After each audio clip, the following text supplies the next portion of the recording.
ደቡብ ጎንደር ጋይንት በቀደመ ስሙ አቤጌድ የሚባል የነበረውና በኋላ ግንቢያ የተባለው ያሁኑ የቤተልሔም መገኛ የቦታው ታሪካዊቷ ስፍራ በአብርሃ ወአጽብሃ መመስረቷን ይናገራል። በአጼ ዳዊት ዘመን በጣም ገናና ሆነች። ዛሬ ግን ከሁሉ በላቀ የድጓ ማስመስከሪያነት ስምና ክብሯ ከፍ ብሎ ይኖራል። ቤተልሔም ቀደምቷ መንፈሳዊ ዩኒቨርሲቲ በድጓ ብቃት ማስመስከሪያነት ስመ ጥሯ አያሌ ሊቃውንት እዚህ በዜማ ተሰርተዋል። ከዚህ በዜማ ተመርቀዋል። እዚህ ዜማን አስመስክረዋል።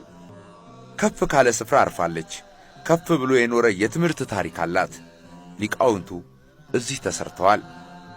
አንድ ወቅት ጦርነት ሆነ። ታሪካዊውን ድጓ ለማዳን ዋሻ ውስጥ ደበቁት። ሰላም ሲሰፍን ድጓን በክብር ሸሽጋ ያቆየችው ቤተልሔም ስሟ ንጉሥ ሰርጸ ድንግል ድረስ ደረሰ።